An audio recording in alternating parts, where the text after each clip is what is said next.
What if everything you thought you knew about the Mughal Empire was only half the story? Behind the glittering palaces and the beauty of the Taj Mahal lay hidden rivalries, royal secrets, dangerous conspiracies, and a love story unlike any other. Today, we uncover the world that history rarely shows you. The rebellion of Shah Jahan and Mumtaz Mahal had dragged on for 3 exhausting years. What had once begun as a desperate struggle for survival had now reduced them to wandering exiles, physically weakened and emotionally shattered. Their long flight across the Mughal Empire had cost them dearly. 2 of their sons were gone, their allies scattered, and every attempt to challenge the authority of the imperial court had failed. The bitter conflict had also exposed the deep and irreparable hostility between Shah Jahan and the powerful Empress Nur Jahan. With little strength left to fight openly, their only remaining hope was that influential nobles, angered by Nur Jahan's increasingly arrogant and autocratic control over the empire, might eventually rise against her. One of those restless nobles was Mahabat Khan. His successful pursuit and defeat of Shah Jahan had transformed him into one of Emperor Jahangir's most trusted and influential commanders. During the long military campaign, Mahabat Khan had spent months beside the emperor's eldest surviving son, Prince Parvez. Together they had relentlessly hunted Shah Jahan and his family across deserts, forests, and cities. Parvez possessed a legitimate claim to the Mughal throne, though his growing alcoholism made many nobles doubt his strength. Yet Mahabat Khan may have viewed this weakness differently. A prince dependent on others could be more easily guided and controlled if he ever became emperor. The growing closeness between Mahabat Khan and Prince Parvez alarmed both Nur Jahan and her brother Asaf Khan. Neither wished to see Parvez gain greater influence within the empire. Determined to separate the ambitious general from the impressionable prince, they persuaded Jahangir to appoint Mahabat Khan as governor of distant Bengal in the far east of the empire. At the same time, they accused him of stealing treasure and elephants during the campaign against Shah Jahan. To Mahabat Khan, these accusations were not random. He became convinced that Nur Jahan and Asaf Khan were quietly preparing to destroy him politically and perhaps physically as well. In March 1626, Mahabat Khan made a dangerous decision. With more than 4,000 Rajput warriors riding behind him, he approached the imperial encampment beside the fast-flowing Jhelum River, which descended from the mountains of Kashmir before joining the Indus. Emperor Jahangir had paused there on his journey northwest toward Kabul. Dust swirled through the vast military camp as soldiers, servants, animals, and nobles prepared for the next stage of travel. When news arrived that Mahabat Khan was nearing the encampment, Jahangir immediately ordered him to halt and send ahead only his elephants along with a small group of attendants. Still attempting to show loyalty, Mahabat Khan obeyed the command. Among those sent ahead was the young nobleman who had recently married Mahabat Khan's daughter. But the moment the young man entered the imperial camp, imperial soldiers seized him. He was publicly flogged, shackled in chains, and humiliated under the accusation that he had married without the emperor's permission.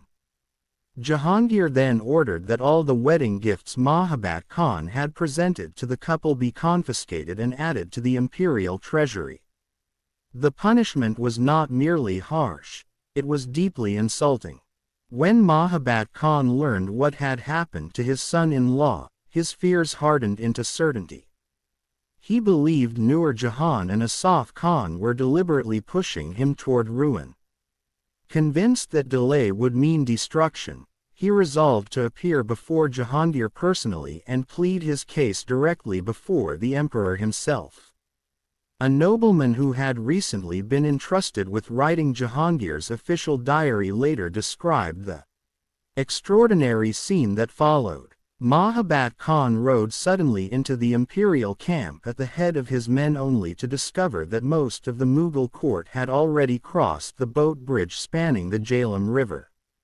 Asaf Khan, the imperial army, the treasury, the baggage caravans, weapons, servants, and countless attendants had all crossed in preparation for the next day's journey. Only Jahangir, Nur Jahan, Prince Shahryar, and their closest household members remained behind in their royal tents. They were exposed, vulnerable, and astonishingly unprotected. The situation was almost unimaginable. It revealed how little Jahangir believed Mahabat Khan capable of rebellion. But Mahabat Khan acted instantly. Without pausing to consider the consequences, he launched a sudden coup.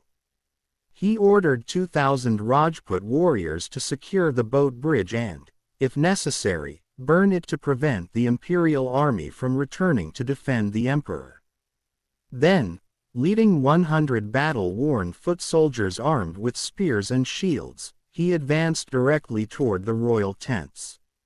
At that early hour, the few guards stationed around the emperor's quarters were occupied with their morning prayers. Mahabat Khan strode aggressively through the imperial enclosure searching for Jahangir. According to the emperor's diarist, he spotted several eunuchs standing near the imperial bathing tent and mistakenly assumed Jahangir was hiding inside. He immediately ordered his men to tear down the wooden screens surrounding the structure. The noise and confusion forced Jahangir to emerge from another part of his quarters. Suddenly the emperor found himself surrounded by armed Rajput warriors.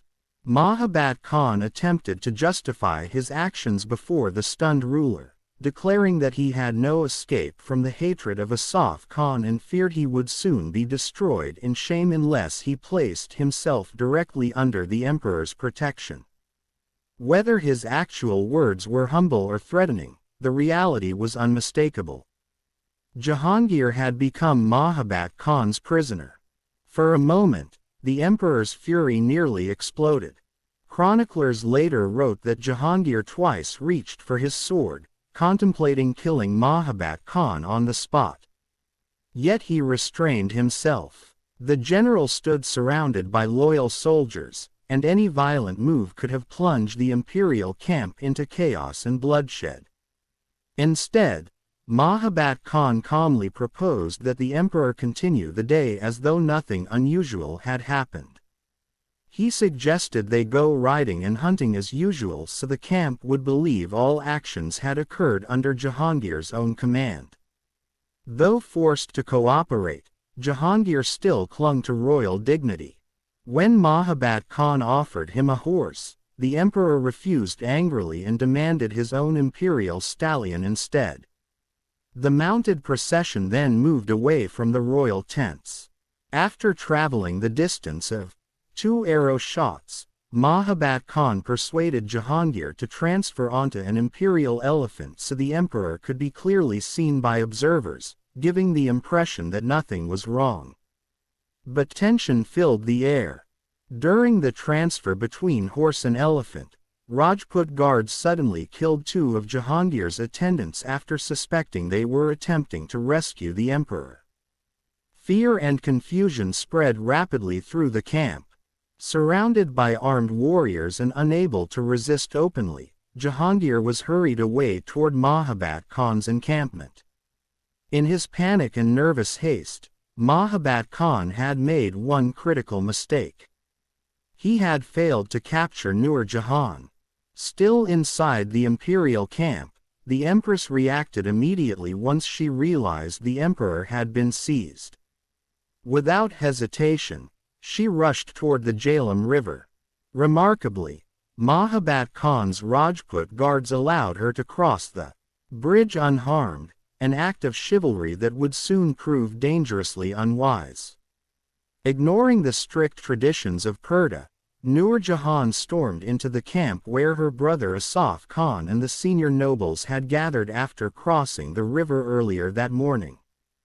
Furious and determined, the next she summoned the empire's leading officers before her and began fiercely berating imperial nobles and officers while the emperor had been carried away captive before their eyes. Nur had openly humiliated them before the entire court, declaring that their negligence had allowed the impossible to happen. Determined to restore their honor, the imperial forces gathered along the riverbank as the cold waters of the Jhelum rushed violently before them. But the rescue operation collapsed almost immediately into disaster. During the night, Mahabat Khan's Rajput warriors had burned the great wooden boat bridge that once connected the two sides of the river. Forced to search for another crossing, the imperial commanders selected what Jahangir's own diarist later described as the worst possible ford. Hidden beneath the dark, fast-moving waters were deep holes and unstable ground. As the imperial troops and animals plunged into the river, chaos erupted. Horses lost their footing. Camels stumbled into deep currents. Armored soldiers vanished beneath the icy water before their companions could save them. The roaring current swallowed men and beasts alike while panic spread rapidly through the struggling imperial force. And waiting on the far bank stood Mahabat Khan's Rajputs. More than 700 hardened warriors had formed a disciplined battle line beside heavily armored war elephants. Spears, bows, and swords glittered beneath the pale light as they prepared to repel any attempt at rescue. The moment exhausted imperial soldiers struggled toward the opposite shore, the Rajputs attacked with terrifying force. Arrows rained down across the riverbank. Men attempting to climb from the water were hacked apart before they could even raise their weapons. Others, seeing slaughter ahead of them, turned back in terror and attempted to escape the river crossing. Some desperate survivors fought the freezing currents and swam toward distant crossing points that were not guarded by the Rajputs. A courageous few, soaked and gasping for breath, managed to reach the area where Jahangir and Prince Shahryar were being held captive. But most of them were quickly cut down by Rajput warriors before they could get close. Meanwhile, many imperial officers abandoned the battlefield entirely. Among them was Asaf Khan, who fled in panic toward the safety of a strong fortress originally built during Akbar's reign. The imperial rescue had become a catastrophe. By the end of the battle, nearly 2,000 imperial soldiers had been killed by Mahabat Khan's Rajputs. Another 2,000 had drowned in the violent waters of the Jhelum. Bodies of men floated beside the carcasses of horses, camels, and elephants as blood spread across the freezing river currents beneath the gray sky. The Rajputs once again proved themselves to be fearsome opponents in battle. A European mercenary who had fought both beside them and against them later described their terrifying endurance. According to him, Rajput warriors consumed opium before battle, often taking double portions to strengthen themselves for combat and exhaustion. Some even fed opium to their horses to increase endurance during war. Many Rajputs also wore golden armlets so that, if they died in battle, their bodies could later be recognized and cremated properly. Nur Jahan herself had personally joined the disastrous assault across the river. High above the battlefield, she rode inside an imperial elephant howdah while holding her granddaughter in her arms. Beside her sat the child's nurse as arrows and spears crashed against the elephant's thick hide. During the chaos, one of the Rajput arrows struck either the child or, according to another account, the nurse in the arm. Without hesitation, Nur Jahan pulled the bloodied arrow free with her own hands, staining her royal garments in the process. Then, standing inside the swaying howdah, she seized her bow and fired 3 full quivers of arrows back toward the Rajput lines. As the elephant panicked beneath the storm of attacks, its driver guided the wounded animal away from the deadly ford and into deeper water where it could swim more safely. Eventually Nur Jahan and her attendants managed to reach another section of the riverbank that was free from Rajput soldiers. But after witnessing the horrifying slaughter at the crossing and learning that her brother Asaf Khan had fled the battlefield, Nur Jahan finally accepted that rescuing Jahangir was impossible. Refusing to abandon her husband, she surrendered herself to Mahabat Khan and insisted on joining Jahangir in captivity.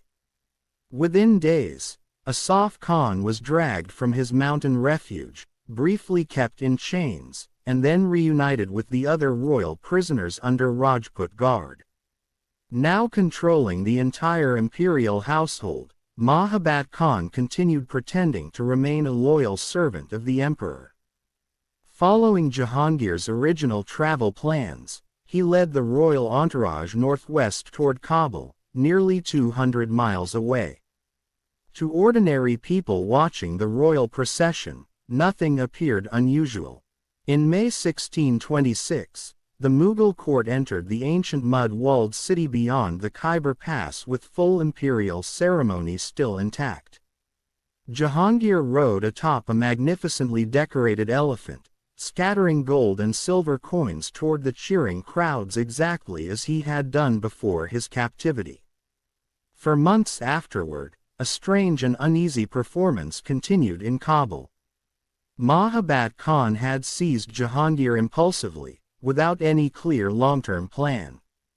He had never openly declared himself ruler nor attempted to take the throne for himself. Increasingly, he appeared trapped by his own actions. Meanwhile, Nur Jahan quietly began rebuilding her influence from within captivity itself. Publicly, Jahangir behaved calmly and graciously toward Mahabat Khan, helping maintain the illusion that everything remained peaceful inside the empire.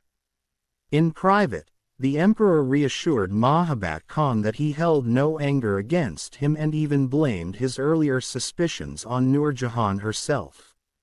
According to Jahangir's diarist, the emperor even warned Mahabat Khan privately that the empress intended to attack him and advised him to remain cautious. These conversations reassured Mahabat Khan and deepened his false confidence.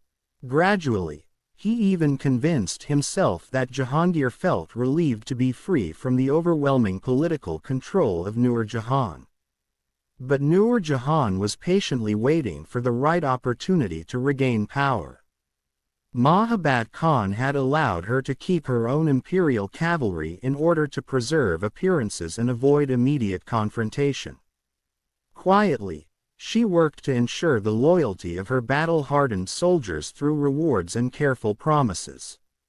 At the same time, through trusted eunuchs, Nur Jahan secretly hired large numbers of mercenary cavalry and foot soldiers. Slowly, while Mahabat Khan remained distracted by maintaining control over the emperor, the empress rebuilt military strength around herself. Her opportunity finally arrived in August 1626. To escape the approaching cold of autumn in Kabul, the royal entourage began the long 500-mile journey southeast through the harsh mountain roads of the Khyber Pass toward the warmer plains near Lahore. By November, the imperial caravan was approaching the Jhelum River once again, the same place where Mahabat Khan had carried out his sudden coup months earlier. Following Nur Jahan's advice, Jahangir told Mahabat Khan that he wished to review the empress's cavalry separately. The emperor instructed the general to march ahead with his Rajput forces in order to avoid conflict between Nur Jahan's Muslim cavalry and Mahabat Khan's Hindu Rajputs.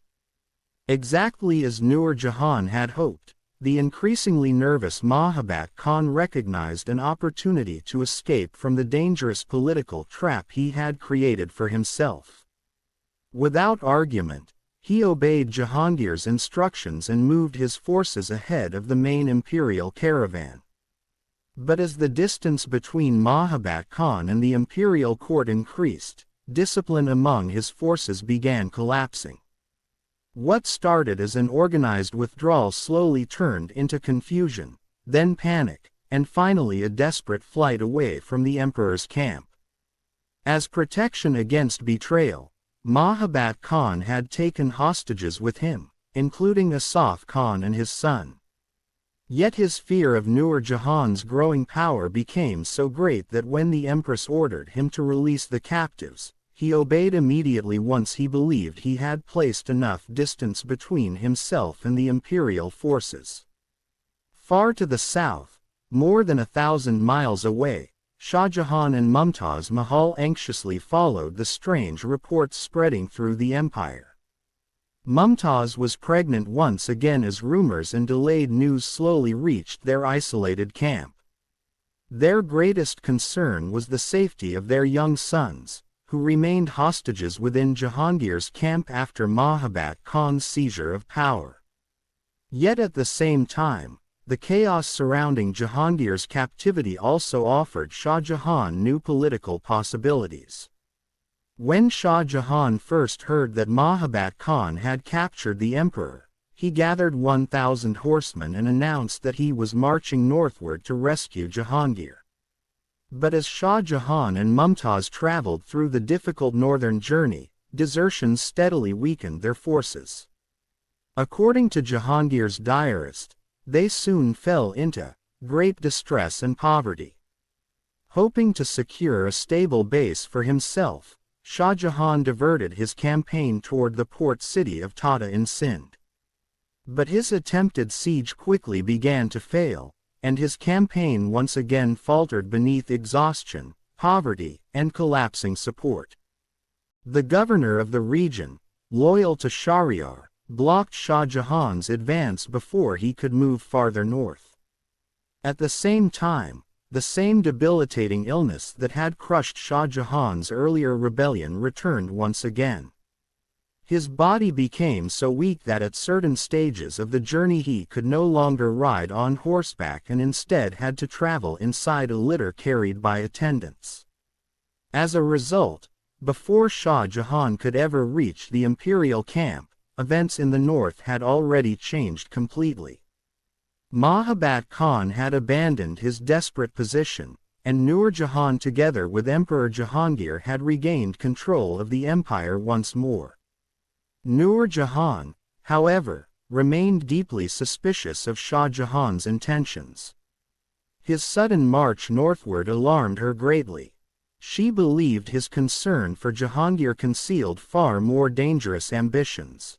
According to one contemporary account, the empress sent Shah Jahan a stern message explaining that his advance had frightened Mahabat Khan and scattered the remaining loyal forces. She advised the prince to return quietly to the Deccan and wait patiently for a better turn of fortune. For a time, Shah Jahan even considered fleeing westward toward Persia. Yet Shah Abbas offered him little encouragement or support. With few remaining options, Shah Jahan obediently retreated southward once more with Mumtaz Mahal beside him. Even then, Nur Jahan did not trust him. Determined to weaken both Shah Jahan and Mahabat Khan simultaneously, she attempted to turn the two rivals against one another. The empress ordered Mahabat Khan to block Shah Jahan's path should the prince attempt another advance. But Mahabat Khan clearly understood Nur Jahan's true intentions. He knew the empress would never forgive him for seizing Jahangir and would eventually seek revenge. Realizing this, he concluded that his survival depended on abandoning old rivalries and joining forces with Shah Jahan, who had once been both his student and enemy. Another event soon transformed the political situation entirely. In October 1626, Shah Jahan's 38-year-old half-brother, Prince Parvez, died after years of severe alcoholism. According to Jahangir's diarist, the prince had gradually become so consumed by drink that he slowly lost even the desire to eat. Parvez suffered violent fits and seizures during his final illness. Physicians attempted desperate treatments, placing burning brands against his forehead and temples in hopes of curing him. Despite these painful ministrations, the prince finally died at Burhanpur, the same fortress where Prince Khusrau had earlier been murdered. Some contemporaries whispered that Shah Jahan himself might somehow have been involved in his half-brother's death. But far more likely, Parvez had simply fallen victim to the same hereditary weakness for alcohol that haunted many members of the Mughal royal family. With Parvez gone, the struggle for the imperial throne narrowed dramatically. Upon Jahangir's death, only two surviving sons remained as serious claimants: Shah Jahan and his younger half-brother Shahryar, who was also Nur Jahan's son-in-law. And increasingly, it became clear that Jahangir's own end was approaching rapidly. The aging emperor's asthma worsened steadily, leaving him weak, exhausted, and constantly wheezing for breath. Hoping to recover his strength, Jahangir spent time in the beautiful valleys and gardens of Kashmir. Yet even the cool mountain air and celebrated beauty of the region failed to restore his health. Eventually he descended wearily back toward the warmer plains below. The emperor had even lost his appetite for the opium he had consumed for nearly 40 years. Those close to him sensed hopelessness surrounding him. Jahangir himself appeared aware that death was near. One day during a royal hunt in the mountains, Jahangir watched in horror as one of his huntsmen plunged from a high cliff while chasing an antelope. The incident deeply disturbed the emperor. He reportedly regarded it as a dark omen, almost as though he had witnessed the angel of death itself. 3 days later, on the morning of the 28th October 1627, pale sunlight slowly entered Jahangir's mountain tent above the plains. There, the 58-year-old emperor known as the Caesar of the world, drew his final labored breaths and died without naming a successor to the throne. Nur Jahan, shocked and overwhelmed by grief, attempted immediately to gather the leading nobles into a council. But very few answered her summons. Instead, her brother Asaf Khan moved swiftly to seize control of the situation before his sister could act. Claiming that the young princes were unsafe with Nur Jahan, he removed his grandsons Aurangzeb and Dara Shikoh from her authority. In reality, he sought control over the children himself. After brief discussions with trusted nobles, Asaf Khan placed the princes under the care of another nobleman married to one of his sisters, a man who eagerly devoted himself to serving the children. At the same time, Asaf Khan isolated Nur Jahan completely. Guards surrounded her tent, and strict orders were issued preventing anyone from entering or communicating with her. Despite repeated summonses from the empress, Asaf Khan refused to visit her. Yet Asaf Khan also faced a dangerous problem of his own. Shah Jahan and Mumtaz Mahal remained far away in the south. Immediately after Jahangir's death, Asaf Khan secretly dispatched a trusted Hindu messenger carrying his signet ring to inform Shah Jahan and urge him to return northward as quickly as possible. But he knew the journey could take nearly 20 days. Meanwhile, another threat remained dangerously close. Shahryar, still in Lahore, might attempt to claim the throne before Shah Jahan could arrive. Shahryar had traveled to Lahore hoping the climate of Punjab might relieve the symptoms of a terrible illness, possibly leprosy, that had attacked him while in Kashmir. According to contemporary descriptions, the disease had caused all of his hair to fall out completely, including his beard, mustache, eyebrows, and eyelashes, a condition considered deeply humiliating at the time. Within hours of Jahangir's death, Asaf Khan devised a cunning political solution. Since neither Shah Jahan nor Shahryar was present at court, he convinced the nobles that the throne should temporarily pass to Dawar Bash, one of Prince Khusrau's sons. Nur Jahan had previously ordered Dawar Bash kept in chains merely as a precaution. But now Asaf Khan used the young prince as a political instrument. By proclaiming Dawar Bash emperor first, he ensured that if Shahryar challenged the decision, he would appear as a rebel and usurper rather than a rightful heir. This would make it harder for Shahryar to gather the empire's armies against Shah Jahan. In truth, Dawar Bash was never meant to rule permanently. Even Jahangir's own diarist later described the young prince as little more than a sacrificial figure whose fate depended entirely upon Shah Jahan's eventual arrival. Dawar Bash himself was intelligent and deeply interested in unusual creatures and curiosities from nature, much like Jahangir had been. Years earlier he had presented the emperor with an extraordinary tiger that reportedly showed affection toward a goat living inside the same cage, astonishing everyone who witnessed the strange companionship. At first, Dawar Bash suspected he was being manipulated into accepting only a false and temporary kingship. Given the fate of his father Khusrau, his caution was understandable. But eventually Asaf Khan and the assembled nobles persuaded him through solemn promises and carefully chosen words. The young prince finally allowed himself to be proclaimed emperor. Soon afterward, surrounded closely by Asaf Khan and the leading nobles, he set out on horseback toward Lahore to confront Shahryar.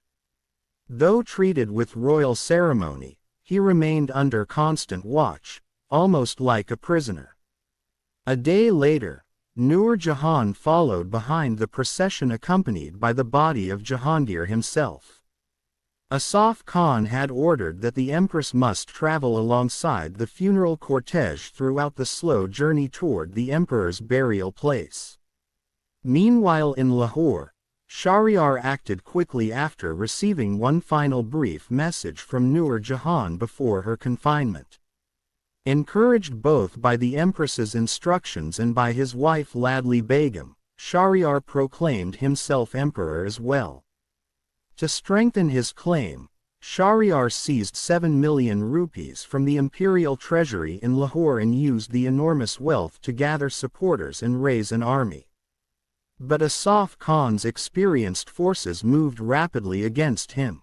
The two armies finally clashed several miles outside Lahore, where Shahryar's inexperienced troops were swiftly defeated.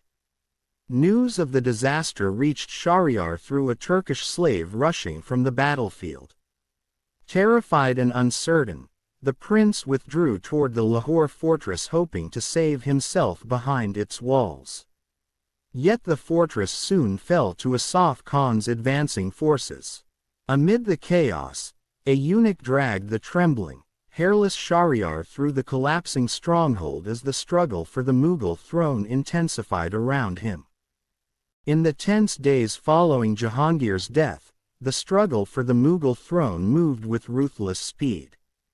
Shahryar, already weakened by illness and political isolation, was dragged from the safety of the royal harem and thrown into prison on the orders of Asaf Khan. Within just 2 days, he was blinded, removing him permanently from the contest for power. At the same time, Dawar Bash, young, uncertain, and surrounded by powerful nobles, was briefly raised to the throne inside the Lahore citadel. Yet everyone around him understood that his rule was only temporary. Far away in the northern Deccan, Shah Jahan remained unaware of the dramatic events unfolding in the imperial court. On the 18th of November, Asaf Khan's trusted messenger finally arrived at Junar after an exhausting journey across the empire. The moment news of the messenger's arrival reached Shah Jahan, he hurried out from the private quarters of the harem, where he had been with Mumtaz Mahal. Before the prince, the exhausted messenger threw himself to the ground in respect, kissed the earth, and presented Asaf Khan's signet ring as proof of the message he carried. The news confirmed Jahangir's death. Shah Jahan observed 4 days of formal mourning for his father. The rituals of grief were carried out with dignity and royal decorum, yet those close to him noticed that the sorrow did not resemble the crushing grief he had once shown after Akbar's death, or after losing his mother years earlier. The bond between father and son had long since faded beneath years of suspicion, rebellion, and ambition. Once the mourning ended, Shah Jahan wasted little time. Preparations immediately began for the long march northward toward the imperial throne. Court astrologers selected a favorable day for departure, and under auspicious skies Shah Jahan and Mumtaz Mahal, pregnant once again during this critical chapter of their lives, began the journey north, escorted by Mahabat Khan and his forces. As the royal caravan moved steadily across the empire, another letter arrived from Asaf Khan. The message carried news of victory over Shahryar and urged Shah Jahan to move quickly before disorder spread further through the empire. The wording was respectful, but the meaning was clear. The throne remained vulnerable until Shah Jahan reached Agra himself. During the journey, Shah Jahan made a decision that would forever stain the struggle for succession. Nearing Agra, he sent a secret handwritten order to Asaf Khan in Lahore. The instruction was direct and merciless. Dawar Bash, Shahryar, and the two sons of Prince Daniel were all to be removed permanently. Asaf Khan obeyed without hesitation. Within days, the imprisoned princes, along with Dawar Bash's younger brother, were executed, most likely by strangulation within the fortress walls. Some later accounts would claim that Dawar Bash escaped and fled into Persia. Years afterward, the French traveler Jean-Baptiste Tavernier even claimed to have encountered him there. But regardless of such stories, the result within the Mughal Empire was undeniable. The deaths of these princes eliminated the nearest Timurid rivals standing between Shah Jahan and the imperial throne. To some chroniclers of the age, these killings were presented not as cruelty, but as political necessity. In the brutal world of Mughal succession, survival itself often demanded violence. One writer summarized the reality in a grim proverb spoken across the empire: Takaya Takhta, throne or coffin. For Shah Jahan, however, the road ahead now appeared secure. As he, Mumtaz Mahal, and their growing family advanced northward, governors, nobles, and provincial rulers hurried out to welcome the approaching prince. Gifts, tribute, and declarations of loyalty poured into the royal camp as the procession transformed into a triumphal march across northern India. Over time, foreign travelers embroidered these events with dramatic legends. One famous tale claimed that the ruler of Bijapur had attempted to prevent Shah Jahan from leaving the Deccan. According to the story, Shah Jahan secretly swallowed goat's blood before appearing before the court, where he dramatically coughed it out to imitate a fatal illness. The tale continued that Mumtaz Mahal tearfully requested permission to carry her husband's body northward for burial in his homeland. The request was granted. A great black-covered coffin was prepared, and amid mourning cries and funeral rituals, the supposedly dead Shah Jahan was secretly transported alive inside it as the funeral procession slowly moved toward Agra. According to the legend, when the procession neared the city, Asaf Khan ordered the coffin opened before assembled soldiers and nobles. To the astonishment of all present, Shah Jahan suddenly rose alive from within the coffin itself. Whatever truth existed in these dramatic stories, the reality was that on the 24th of January 1628, Shah Jahan finally entered Agra in overwhelming magnificence. Massive elephants swayed through the crowded streets while gold and silver coins were scattered among the people. Imperial kettledrums thundered across the city as nobles and commoners alike gathered to witness the arrival of the new ruler. Agra welcomed Shah Jahan with a celebration unlike any seen in years, and the long struggle for the throne appeared, at last, to be over. The early months of Shah Jahan's reign appeared to be filled with celebration and success. His accession had been welcomed with extraordinary enthusiasm, and honors were bestowed upon him on a scale rarely seen before. Since the khutbah had already been proclaimed in his name at Lahore, only one final act remained: the formal enthronement of the new emperor within the great halls of the imperial fort. The ceremony was scheduled for February 14, 1628, a date chosen with great care. It marked the 72nd anniversary of Akbar's accession and the 145th anniversary of Babur's birth. As he ascended the throne, Shah Jahan embraced a series of majestic titles. Among them were King of the World, Meteor of the Faith, and Second Lord of the Auspicious Conjunctions, a title famously associated with Timur himself. Shah Jahan took immense pride in being the 10th ruler descended directly from the great conqueror. The coronation glittered with unmatched splendor. Precious jewels sent by Mumtaz Mahal and the women of the imperial harem were ceremonially poured over the emperor's head. The court sparkled with wealth and ceremony as Shah Jahan distributed robes of honor, jeweled swords, banners, drums, and vast quantities of silver, gold, and precious gems among his nobles. In return, the empire's leading men offered their gifts and pledges of loyalty to the newly crowned ruler. During the celebrations, Shah Jahan also announced important appointments.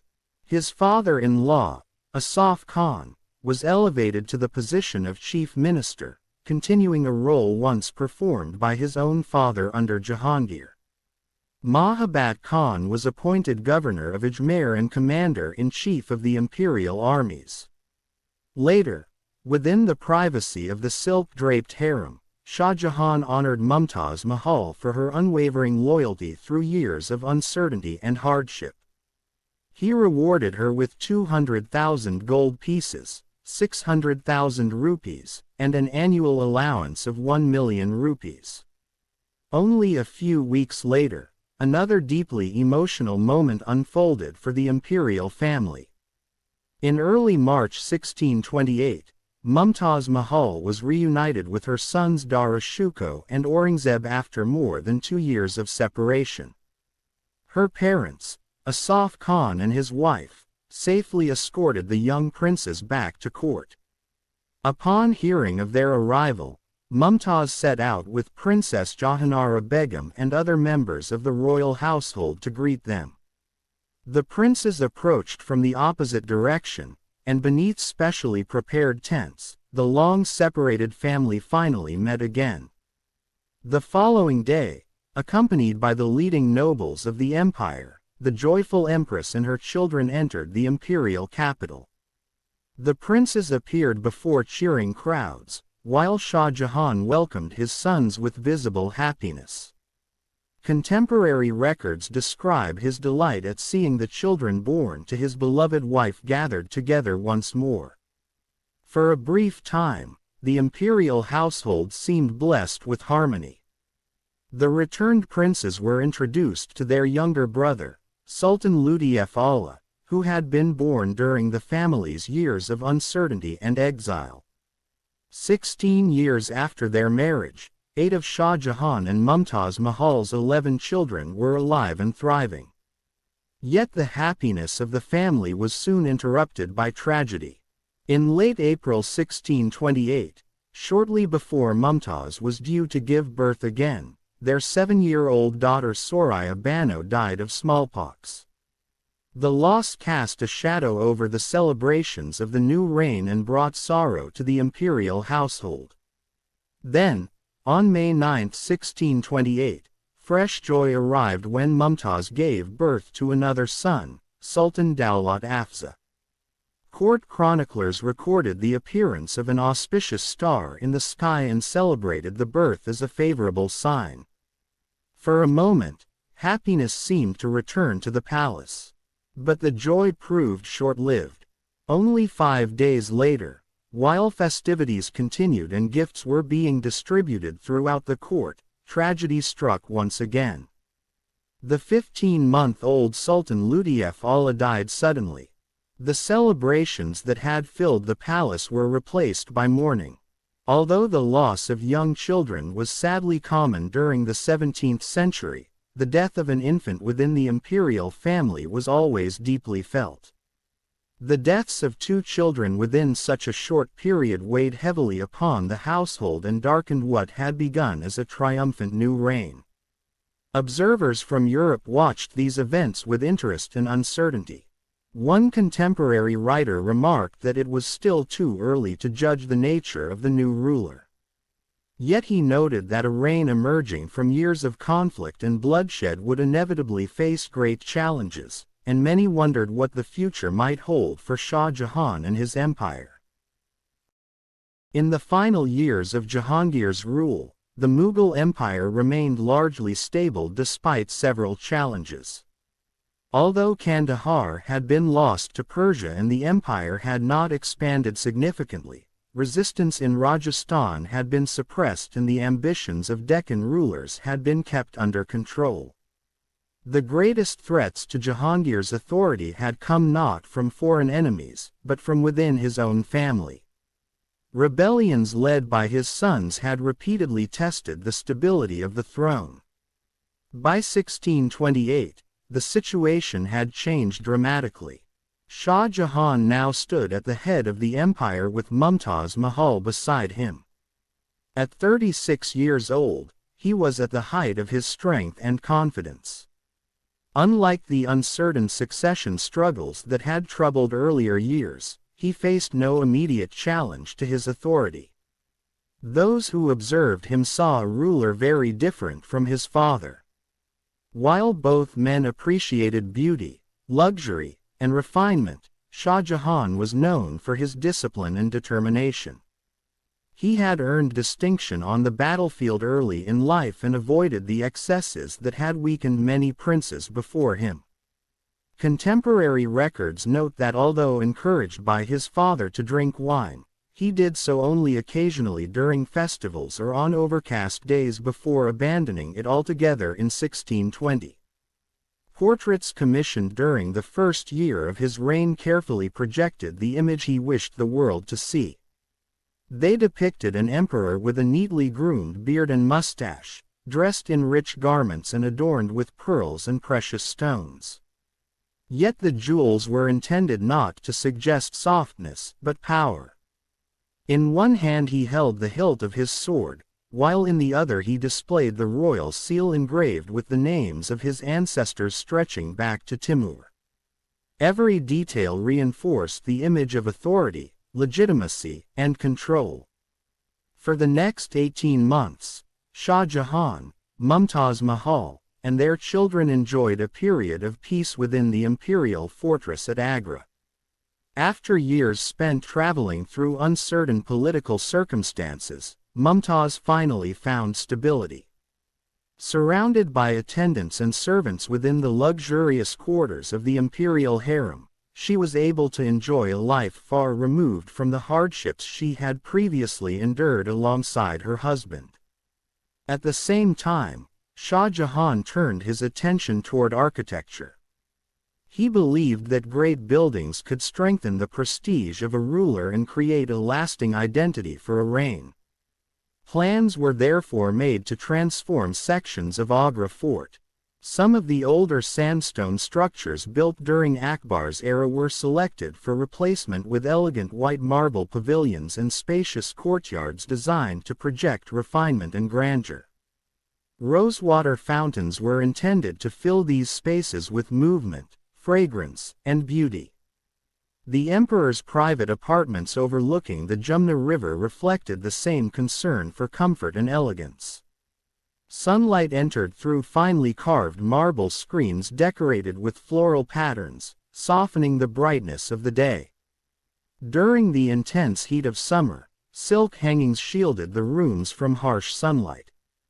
Arched windows were covered with screens filled with scented cast grass, over which water flowed continuously, producing cool and fragrant currents of air. When winter arrived, rich velvets and brocades were hung throughout the chambers to protect against the colder winds. Shah Jahan's architectural ambitions extended beyond Agra. He ordered further development of the celebrated Shalimar Gardens in Kashmir.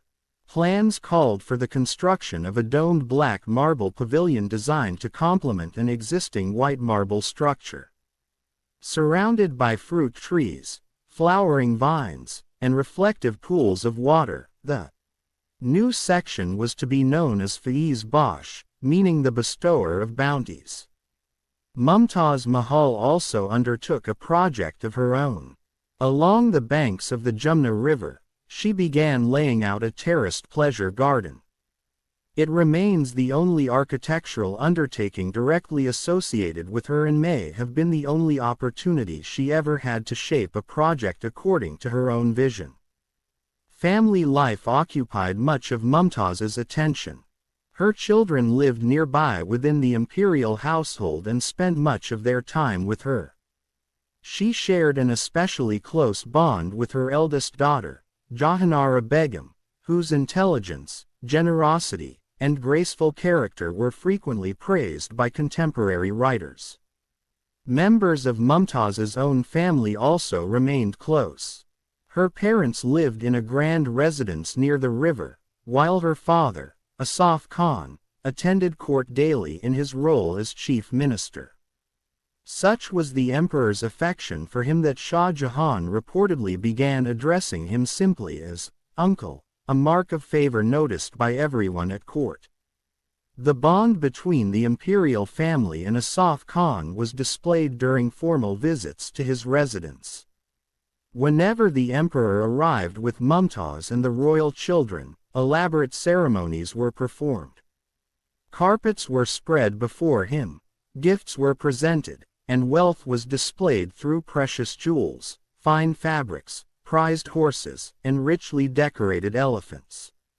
These gatherings often continued for days, filled with music, dancing, and grand feasts.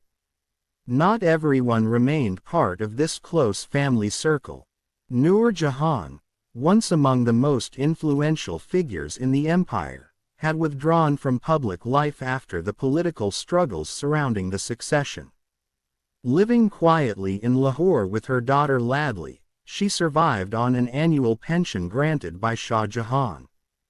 Removed from power, she spent her later years far from the center of imperial politics. One source of satisfaction remained for her. Along the eastern bank of the Jumna stood the mausoleum she had commissioned for her parents. Completed around the time of her retirement from public life, the tomb represented a remarkable achievement in Mughal architecture. Set within a formal garden crossed by channels of flowing water and shaded by rows of dark trees, the structure appeared almost jewel-like in its refinement. Clad entirely in gleaming white marble, the mausoleum differed from many earlier Mughal buildings. Its walls and floors were decorated with intricate geometric and floral designs created using polished semi-precious stones, including cornelian, lapis lazuli, jasper, onyx, and topaz. The craftsmanship introduced decorative techniques that had not previously been used on such a scale in India. At the time, white marble was traditionally associated with the tombs of revered Islamic holy men and symbolized paradise. The mausoleum therefore stood apart from most earlier imperial structures. Together with another marble complex built in Delhi during the same period, it represented one of the first Mughal monuments to be completely covered in white marble. Though modest in size, the building possessed the appearance of an exquisitely crafted ornament, reflecting both artistic ambition and extraordinary attention to detail. In the final years of Jahangir's rule, the Mughal Empire remained largely stable despite several challenges.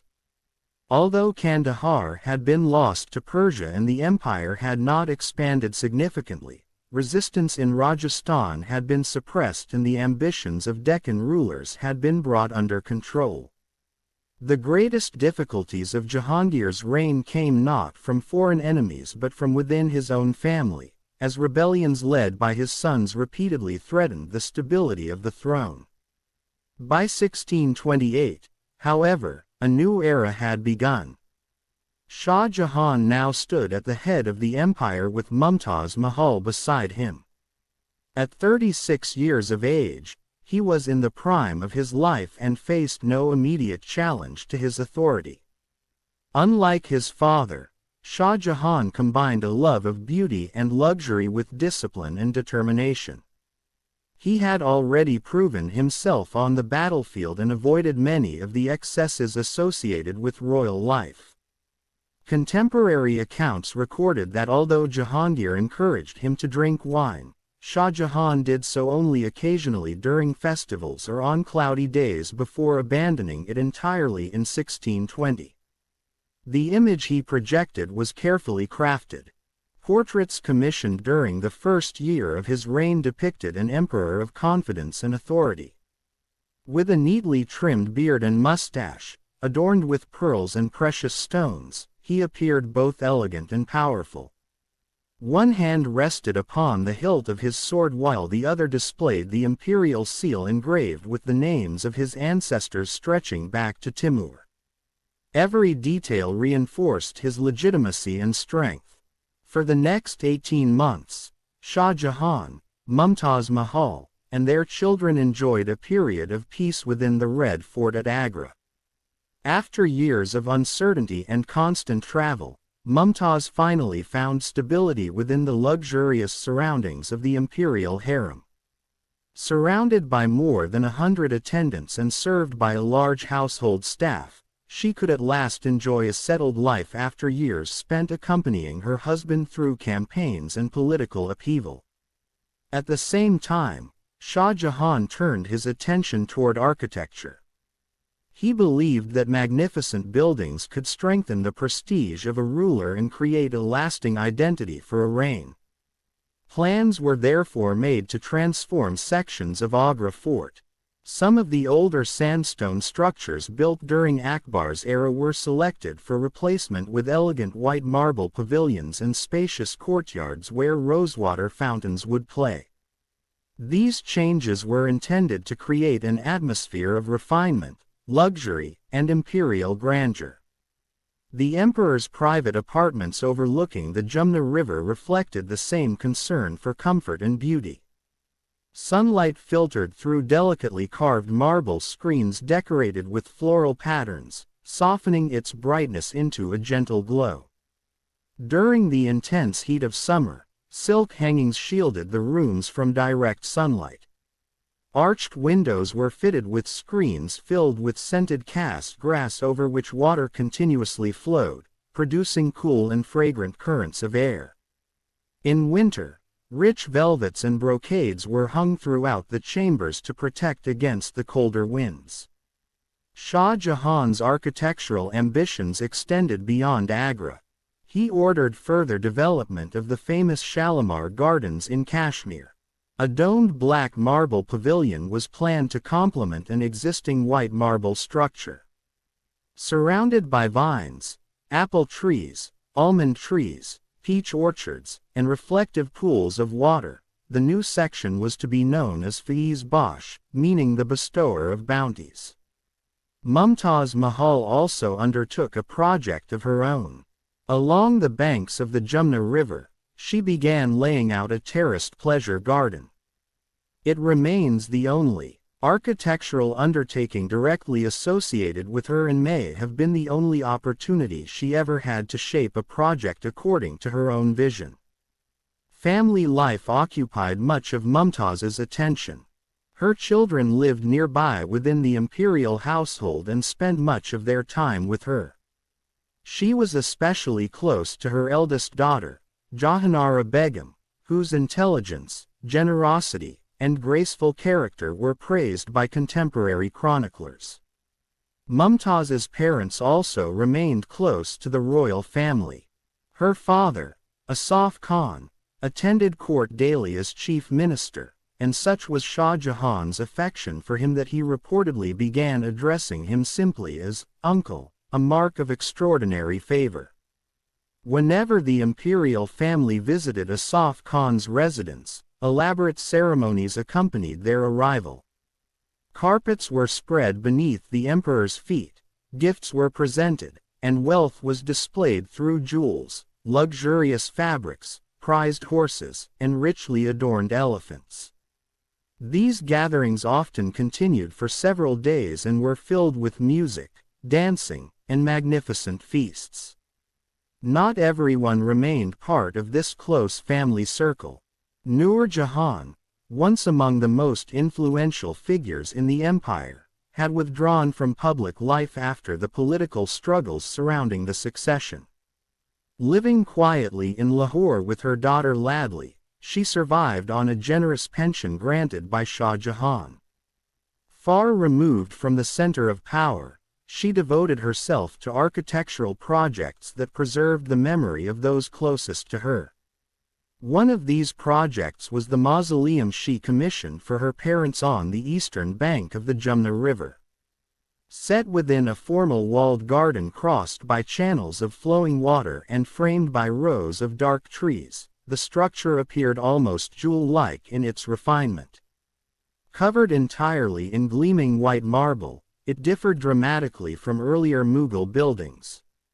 Its walls and floors were decorated with intricate floral and geometric patterns created from polished semi-precious stones including cornelian, lapis lazuli, jasper, onyx, and topaz. Together with the Chowsat Kamba complex in Delhi, it represented one of the first Mughal monuments to be completely clad in white marble. At the time, white marble was traditionally associated with the tombs of revered Islamic holy men and symbolized paradise. Nur Jahan later devoted herself to another deeply personal project. She began constructing a mausoleum for Jahangir within the Dilkusha garden outside Lahore, a place closely connected to memories of happier years spent together. The design was elegant and restrained, consisting of a cenotaph placed upon a raised platform supported by a massive rectangular base with minarets at each corner. Nearby, she also began work on her own tomb. Around these monuments she planted fragrant roses and jasmine, transforming the gardens into a place of remembrance and beauty.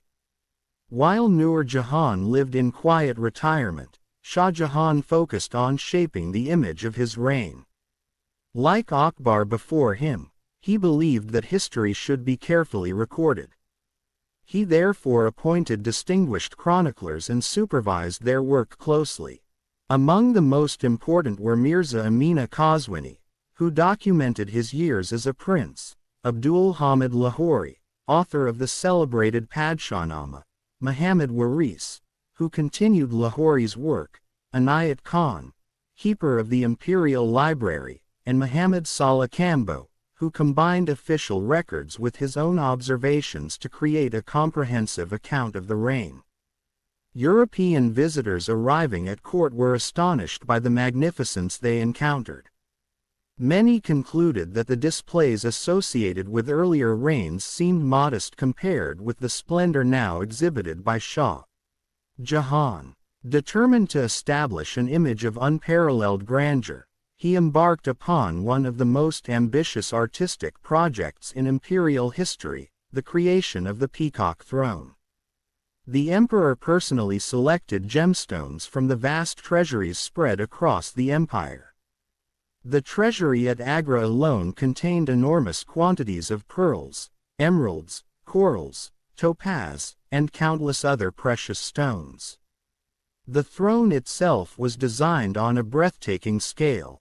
Constructed from more than 1,000 kilograms of gold and requiring 7 years to complete, it featured emerald columns, jeweled peacocks, gem-covered trees, and a canopy richly decorated with rubies, diamonds, pearls, and countless other precious stones. Some believed its design drew inspiration from traditions surrounding the throne of King Solomon and imagery associated with paradise. Among all the gems employed, emeralds held particular significance. Considered the oldest known true gemstone, they were highly prized throughout the Islamic world because of their association with the color green. In India they were equally revered for their religious and astrological importance. Although first discovered in Egypt thousands of years earlier, by Shah Jahan's time they were also arriving from South America, increasing their availability for royal collections. Years later, the French jeweler Jean-Baptiste Tavernier examined the completed throne and was astonished by its wealth.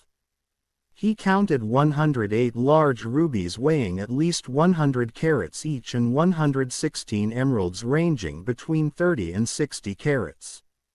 His observations confirmed that the Peacock Throne was among the greatest collections of gemstones ever assembled into a single work of art. Royal festivals offered further opportunities to display imperial power. During the first Nowruz celebration of Shah Jahan's reign in March 1628, thousands of craftsmen erected an enormous ceremonial tent within the Red Fort at Agra. Covered in gold brocaded velvet and supported by silver and gold columns, the structure was filled with luxurious carpets, embroidered fabrics, jeweled parasols, golden seats, and textiles gathered from across Asia and beyond. Chroniclers compared it to the heavens themselves. At the center of this magnificent setting stood Shah Jahan. His turban was adorned with elaborate jeweled ornaments displaying some of the finest gems in the empire. Combined with luxurious robes and precious jewelry, every detail projected authority, refinement, and imperial majesty. Through architecture, ceremony, historical record, and unmatched displays of wealth, Shah Jahan established the image that would define the opening years of his reign, an era marked by extraordinary splendor, artistic ambition, and carefully crafted imperial grandeur.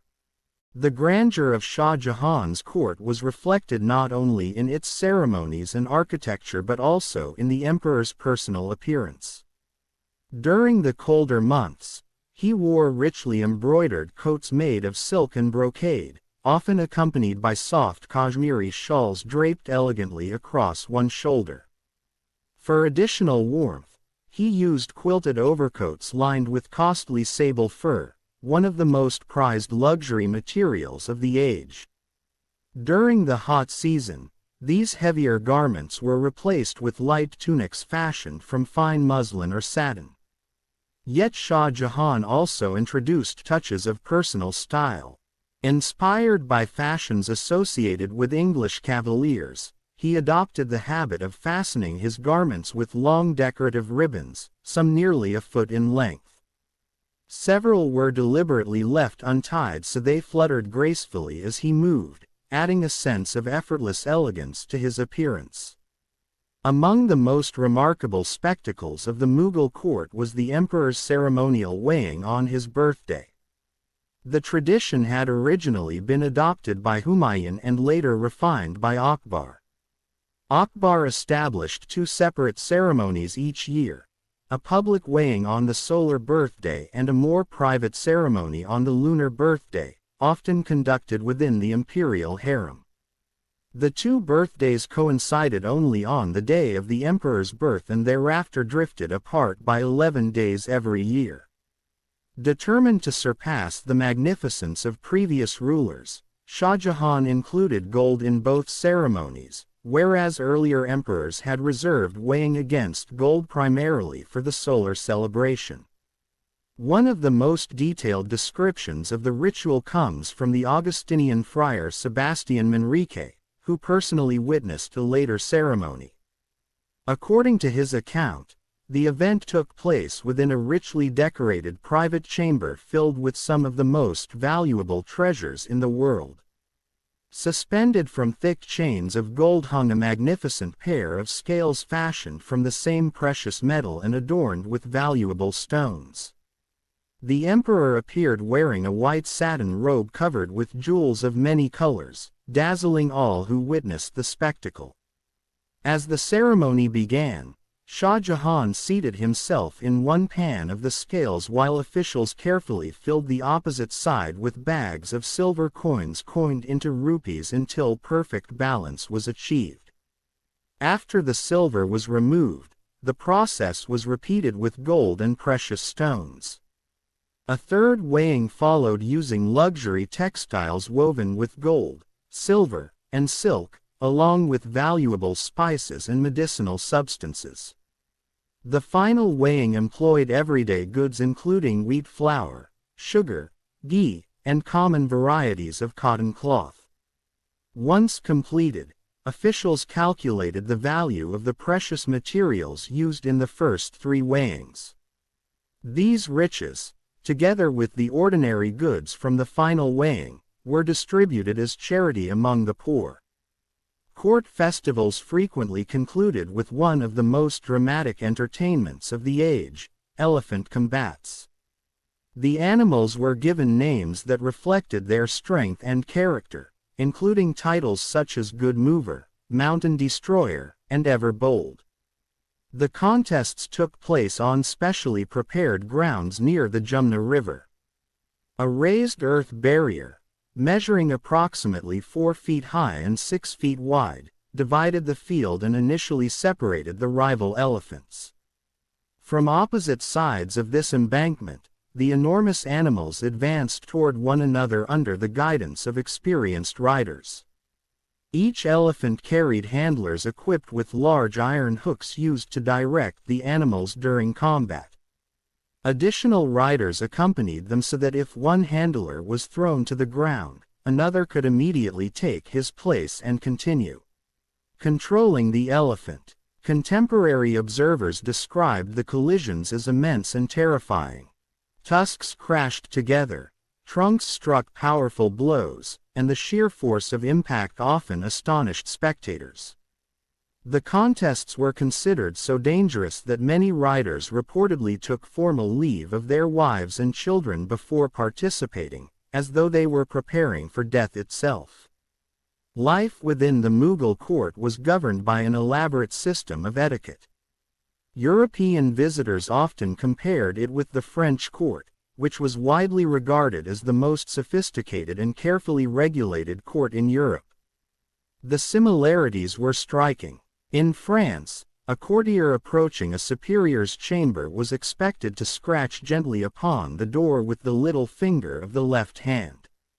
In Agra, nobles followed a different custom, kneeling respectfully before rapping 3 times with the back of the hand.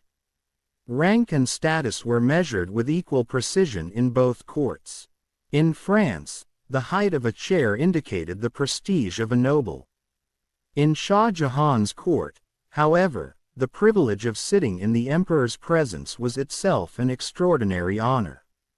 Only a select few received this distinction.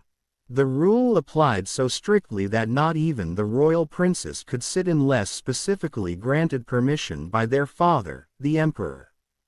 Observers sometimes compared Shah Jahan's emphasis on ceremony with that of Louis XIV of France, who ascended the French throne in 1643. Louis became famous for transforming everyday activities into public rituals. His day was marked by ceremonies such as the lever, during which he rose and dressed before spectators, the debater following hunting excursions, and the coucher, when he retired for the night in public view. Although the traditions differed, both monarchs understood the political power of visibility and ceremony.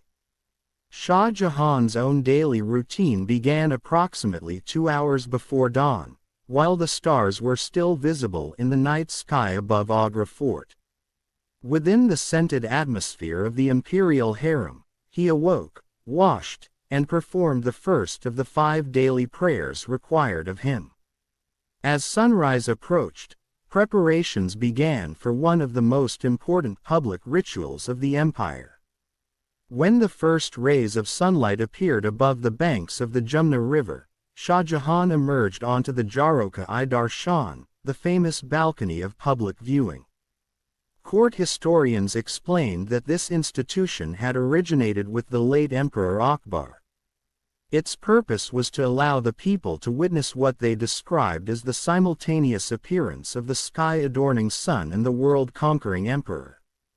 The symbolism was powerful, linking imperial authority with the daily renewal of the natural world.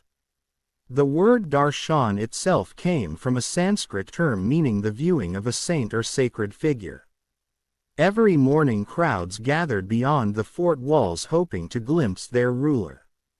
The ceremony also provided an opportunity for ordinary people to present grievances, petitions, and requests directly before the emperor. While thousands of subjects gazed upward toward the balcony, entertainment and displays unfolded below. Soldiers conducted military drills, jugglers demonstrated astonishing tricks, acrobats performed daring feats, and powerful elephants were paraded along the riverbank. Together these spectacles projected an image of order, prosperity, discipline, and imperial magnificence.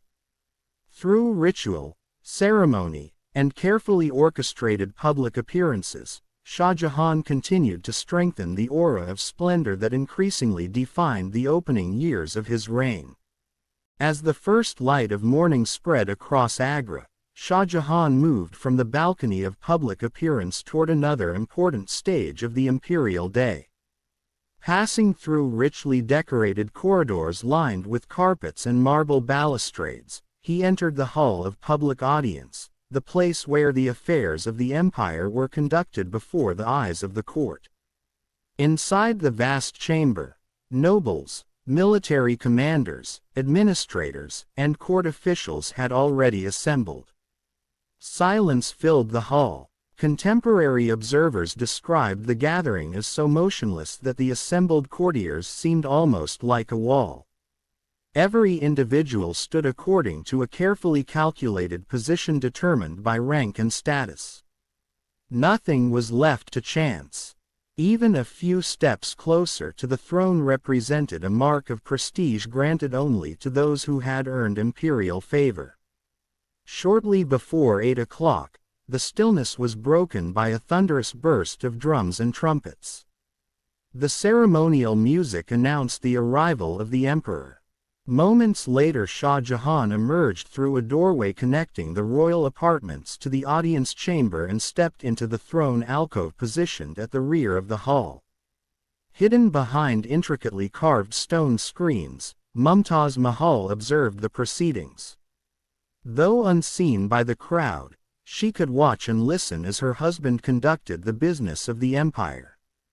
From her concealed position she witnessed petitions being presented, official reports being delivered, valuable gifts being examined, and animals from the imperial stables being inspected. The emperor paid close attention to every detail.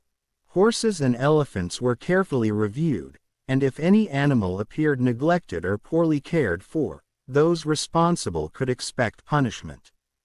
Maintaining the quality of the imperial stables was considered an important reflection of royal authority. Approaching the emperor required strict adherence to court protocol. Every visitor was expected to perform a sequence of respectful bows. First, the individual lowered himself while brushing the ground with the back of his right hand before touching his forehead. As he moved closer, he bowed even lower, touching the ground again and kissing the back of his hand as a sign of loyalty and respect. This ceremony had once been even more elaborate. During Jahangir's reign, visitors had been expected to place their foreheads directly upon the ground. However, Shah Jahan had abolished that custom. The practice had originated under Akbar, but influential Islamic scholars objected to it because it too closely resembled the posture of prayer and could therefore be considered inappropriate. For roughly 2 hours the emperor conducted public business. Afterward he withdrew to the hall of private audience, where only senior officials and trusted advisors were admitted. Here matters of greater importance were discussed. Foreign ambassadors were received, confidential reports examined, and on Wednesdays the emperor personally heard the complaints of those whom court chroniclers described as the broken-hearted and oppressed. Shah Jahan was not merely a ruler but also a skilled calligrapher. Some official orders were written in his own hand. Others were prepared by highly trained secretaries whose work was carefully reviewed, corrected, and approved by the emperor himself before being finalized. Once approved, many documents followed a unique path. They were sent into the imperial harem where they received the royal seal. Significantly, this seal remained in the custody of Mumtaz Mahal herself. This arrangement allowed her to review important state documents before they became official. Her influence extended beyond observation. Shah Jahan granted Mumtaz the authority to issue certain orders and make appointments in her own name. Evidence of this authority survives in official records. In one order issued during October 1628, she instructed government officials to restore a man to a position that had been unlawfully taken from him. Her directive went beyond simple reinstatement. She instructed the official to obey imperial regulations, treat local peasants and residents fairly, ensure public satisfaction, and protect government revenue from loss or misuse. The document revealed a practical understanding of administration and responsibility. Mumtaz authenticated her orders with an elegant circular seal bearing a Persian verse that proclaimed her status as the companion of Shah Jahan, the ruler often described as the shadow of God upon earth. Contemporary accounts consistently suggest that Shah Jahan valued her judgment and frequently sought her advice. Yet her role differed greatly from that of Nur Jahan. Rather than exercising authority openly, Mumtaz worked quietly and discreetly behind the scenes. Part of this difference reflected personality. Another part reflected the nature of her relationship with Shah Jahan. Unlike Nur Jahan, who entered marriage as an experienced widow with considerable political understanding, Mumtaz and Shah Jahan had known one another since their youth. Their relationship had been built upon years of companionship, affection, and mutual trust. Many remembered how Nur Jahan had exercised enormous influence over Jahangir. Some critics even complained that the emperor had become excessively dependent upon her opinions. One contemporary observer remarked that no ruler in history had ever been so subject to the will of his wife. According to another chronicler, Nur Jahan's influence was so great that even hundreds of advisors could not easily alter the emperor's decisions once she had shaped his thinking.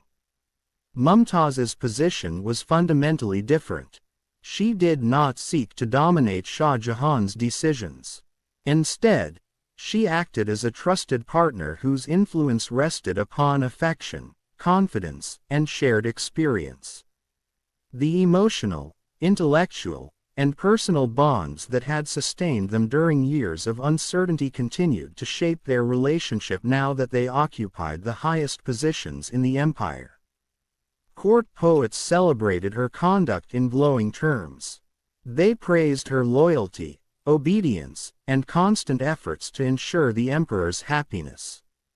Their verses described a woman whose behavior never disturbed the emperor's peace of mind and who understood his temperament better than anyone else. Beyond the public and private audiences existed an even more exclusive level of government. After completing formal business, Shah Jahan retired to meetings of the Privy Council held within the royal tower. Attendance was strictly limited to trusted princes and a handful of carefully chosen advisors. Among them was, of course, his father-in-law Asaf Khan. By midday the emperor left official duties behind and returned to the security of the imperial harem.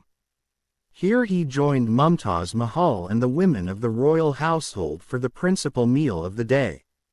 Their daughters, including Jahanara and the 11-year-old Raushanara, were often present. After washing, members of the household sat cross-legged upon richly carpeted floors.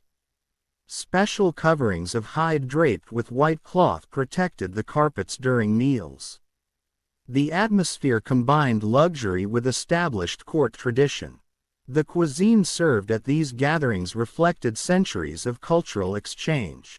The Mughal rulers had inherited culinary traditions shaped by Persia, Central Asia, and the Middle East long before arriving in India.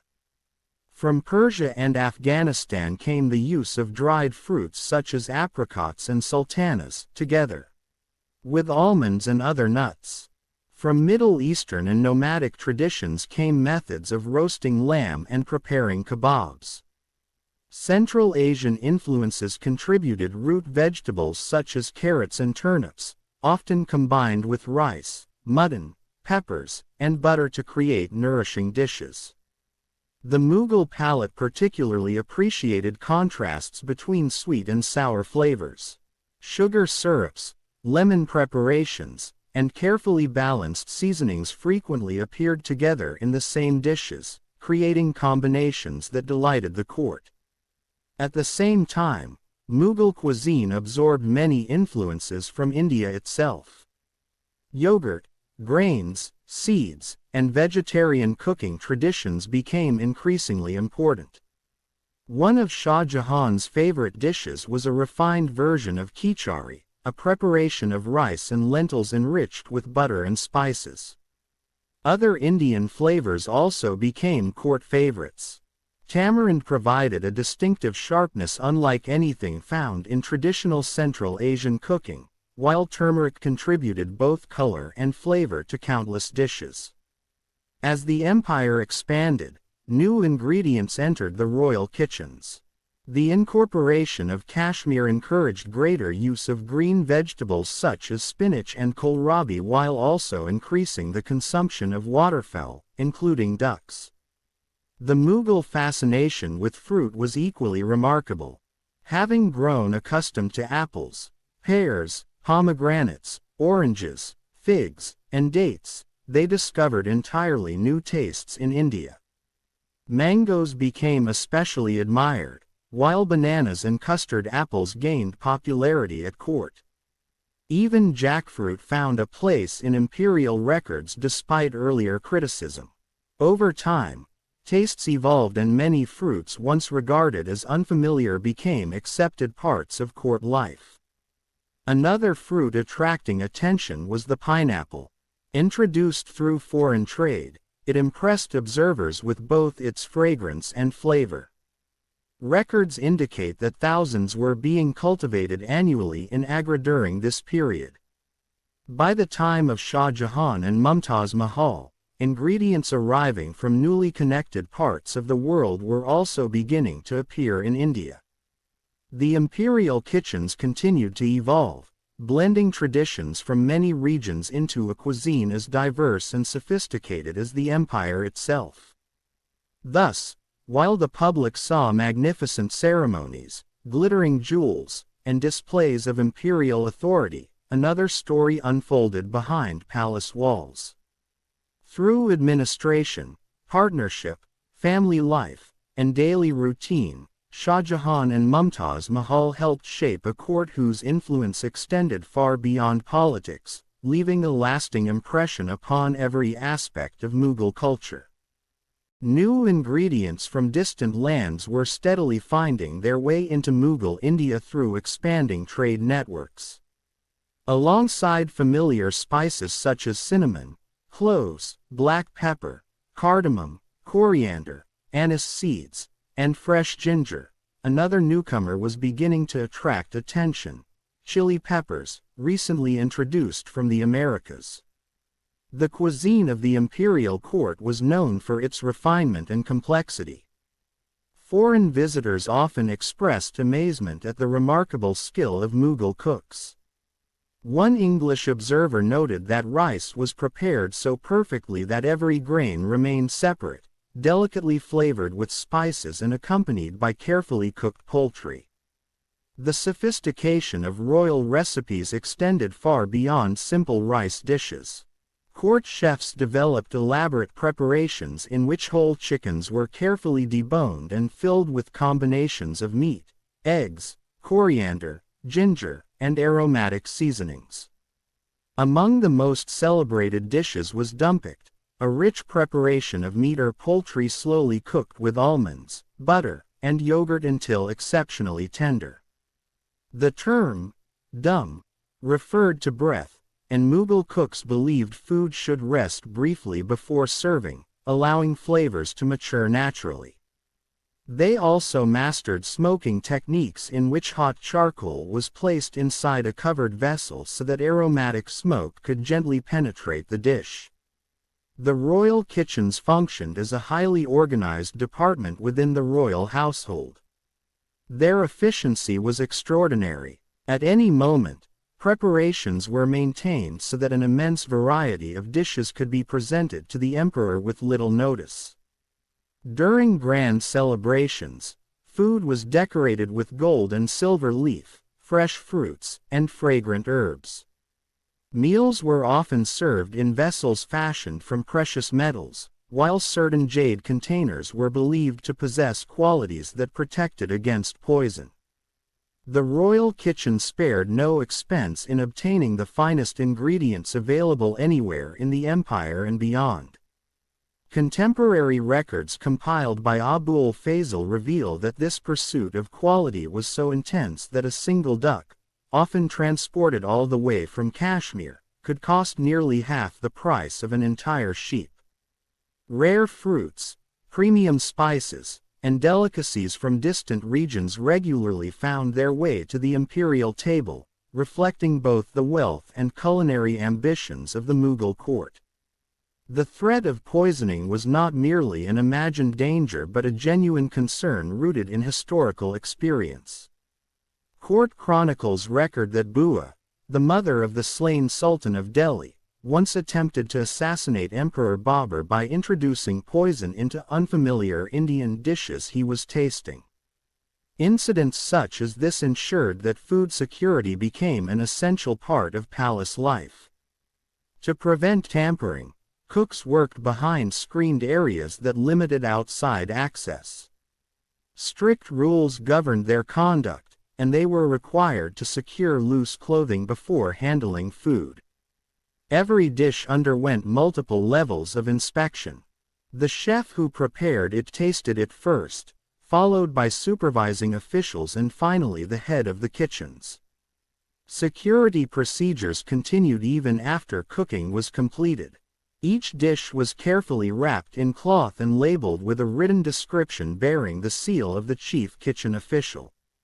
This ensured that nothing could be exchanged or altered during transport. The food then traveled toward the imperial harem under heavy protection. Guards and mace bearers accompanied the procession while the kitchen chief remained under supervision until the meal had concluded.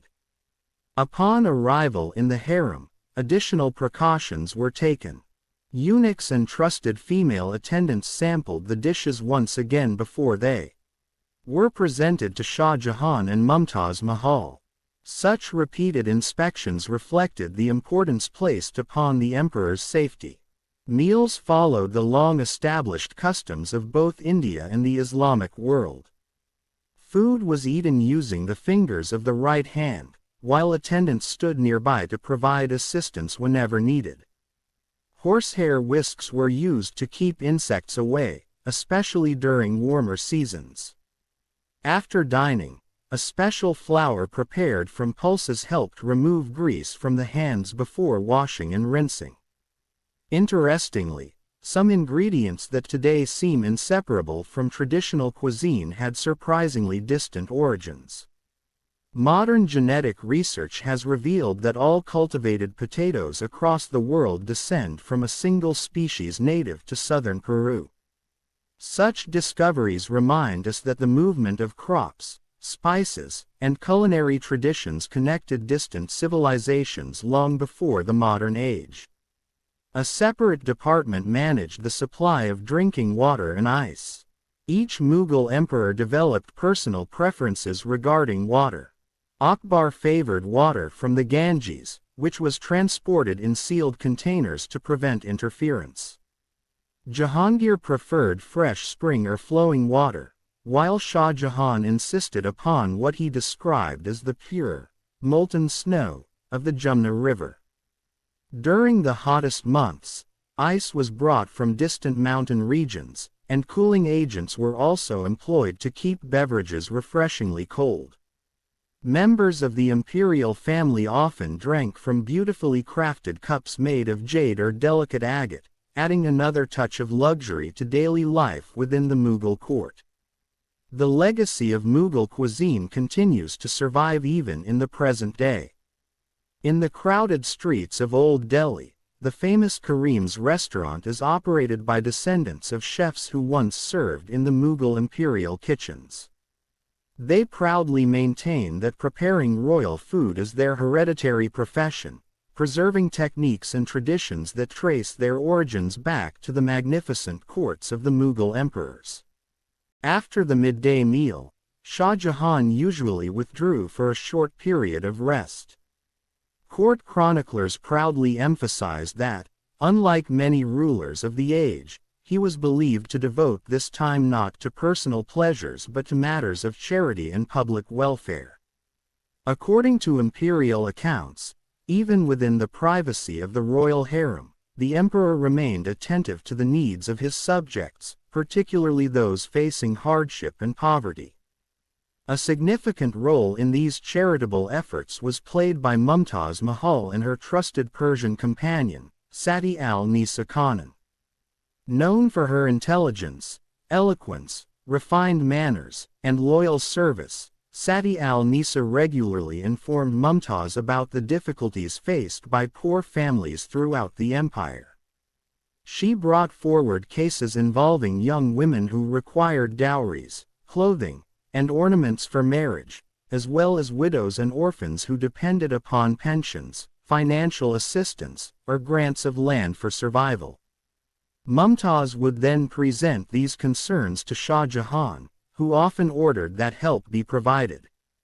Sati al-Nisa was respected not only for her administrative abilities but also for her scholarship. Deeply knowledgeable in the Quran and Persian literature, she assisted in the education of Princess Jahanara, teaching her the art of Persian prose and poetry. Mumtaz herself shared an appreciation for literature and learning, making Sati al-Nisa one of the most influential women within the imperial household. As the afternoon progressed, Shah Jahan returned to official duties. He appeared once again in audience halls, reviewed matters of state, met officials, and attended prayers within the mosque of the fort. These responsibilities occupied much of the remaining daylight hours before he finally returned to the harem during the evening. At approximately 8 o'clock, the emperor rejoined his family for the evening meal and relaxation. Music often formed part of the night's entertainment. Skilled musicians performed beautiful songs and melodies within the palace chambers, while on other evenings Shah Jahan and Mumtaz enjoyed games of chess played with luxurious pieces crafted from ivory, sandalwood, silver, and gold. By nightfall, the imperial residence was transformed by an extraordinary display of light. Countless lamps, candles, and torches illuminated corridors, gardens, balconies, and halls, bathing the palace in a warm golden glow. A special court official was responsible for maintaining the sacred imperial flame, which burned continuously within an ajangir, or ceremonial firepot. This sacred flame was renewed once every year in a tradition associated with Emperor Akbar's fascination with light and fire. During the ceremony, attendants exposed a brilliant white stone to the intense rays of the sun.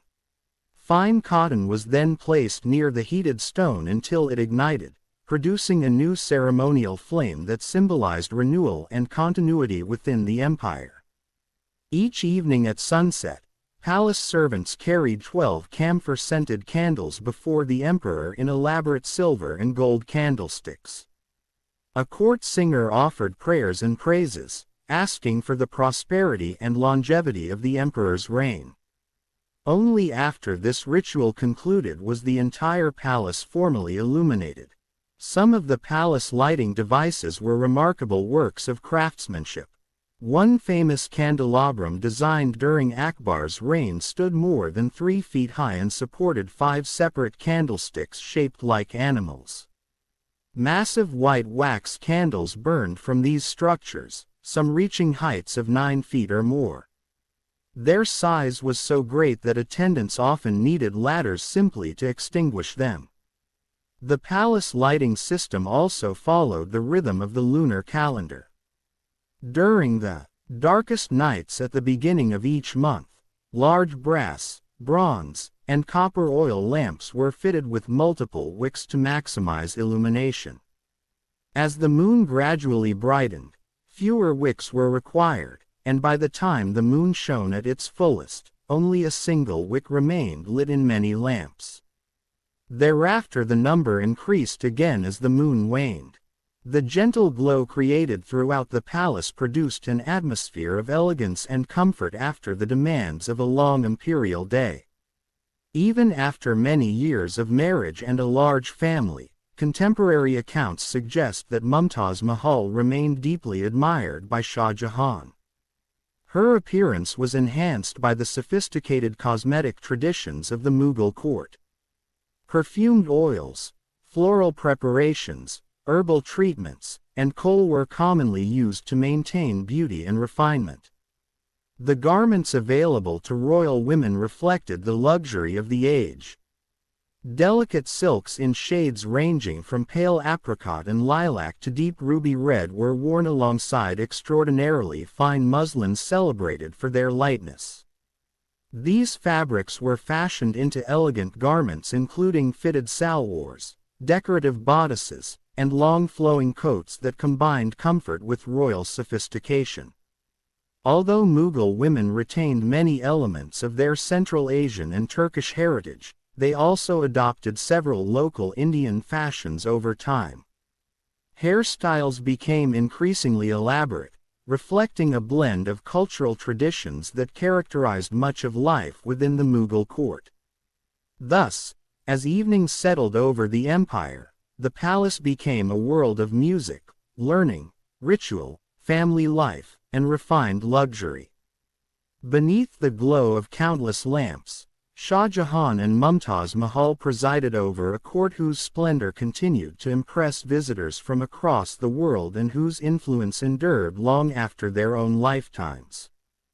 Writing variant equals. Document. It equals 51,784 inches. Within the imperial harem, Mumtaz Mahal represented the height of Mughal elegance and refinement. Like many noblewomen of her age, she adopted a style that blended Central Asian traditions with Indian influences.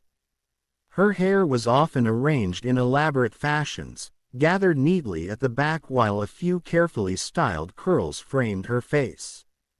Over her head she draped delicate golden veils or wore brightly colored silk turbans adorned with graceful ostrich plumes. As the favorite wife of an emperor renowned for his passion for precious stones, Mumtaz possessed some of the most magnificent jewelry in the empire. Contemporary European visitors occasionally caught glimpses of the extraordinary luxury enjoyed within the imperial household. One physician who was granted access to treat a woman of the harem later remarked upon the abundance of pearls and jewels worn by royal ladies, describing bracelets made from multiple strands of pearls wrapped many times around the arms. The women of the Mughal court devoted considerable attention to beauty, personal care, and refinement. A wide range of perfumes, fragrant oils, herbal preparations, and cosmetic treatments were used to maintain elegance and well-being. These traditions reflected a sophisticated culture that valued cleanliness, fragrance, appearance, and personal presentation as important aspects of courtly life. As evening settled over the palace, Shah Jahan often preferred an atmosphere of peace and culture. After the day's responsibilities were complete, he enjoyed listening to readings from some of his favorite historical works. Hidden behind decorative screens, attendants with soft and pleasant voices recited passages from celebrated texts, including the memoirs of Emperor Babur and accounts of the campaigns of the great conqueror Timur. Such readings often accompanied the emperor's final hours before sleep. Yet even during moments of comfort, the burdens of empire never remained distant for long. The Mughal Empire stretched across vast territories, and many regional rulers accepted imperial authority only when the emperor's armies were nearby. Whenever imperial attention shifted elsewhere, local rebellions and political unrest frequently emerged, creating constant challenges for the throne. At this particular time, renewed trouble arose in the Deccan. Despite years of Mughal campaigns, the powerful sultanates of Ahmednagar, Bijapur, and Golconda continued searching for opportunities to resist imperial influence. The immediate cause of the crisis was the defection of Shah Jahan Lodi, a prominent nobleman who had once enjoyed great favor under Emperor Jahangir. Shah Jahan Lodi came from the distinguished Afghan Lodi lineage, a dynasty that had once ruled Delhi before the arrival of Babur. During Shah Jahan's rebellion against his father, Shah Jahan had defended Agra on Jahangir's behalf and was later rewarded with the governorship of the Deccan. Proud and independent by nature, he never fully accepted the authority of the new emperor. After Shah Jahan ascended the throne, Shah Jahan failed to appear promptly at court to pay formal homage, citing poor health as an excuse. The emperor eventually ordered him to Agra. Although he complied, relations remained strained. Suspicious of his loyalty, Shah Jahan demanded that he reduce his personal following and also confiscated portions of his estates. Feeling humiliated and threatened, Shah Jahan decided to flee. On a night in October 1629, he departed Agra accompanied by approximately 2,000 Afghan followers and headed south toward the Deccan. Shah Jahan reacted immediately, dispatching imperial forces in pursuit. The fugitives were overtaken near the Chambal River, roughly 40 miles from Agra. A fierce and bloody battle followed. During the fighting, 2 of Shah Jahan's sons, 2 of his brothers, and many loyal supporters lost their lives. Despite these losses, Shah Jahan managed to escape across the swollen river and continue his journey south.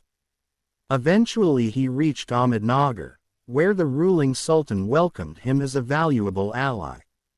There he was entrusted with military responsibilities and became a direct challenge to Mughal authority in the region.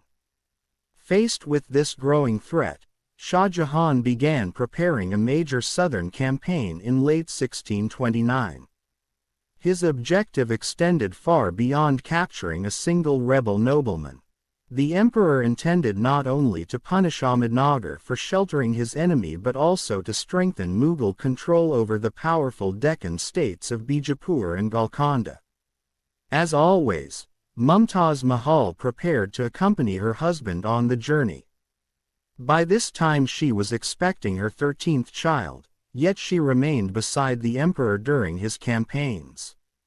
Neither she nor anyone else could know that this departure would mark the last time she would see Agra and the beautiful terraced gardens she had helped create along the banks of the Jumna River. But the greatest chapter of Shah Jahan's life has not begun yet. A tragedy is approaching that will shake the entire Mughal Empire, and give birth to the most famous monument on earth. That story begins in the next episode.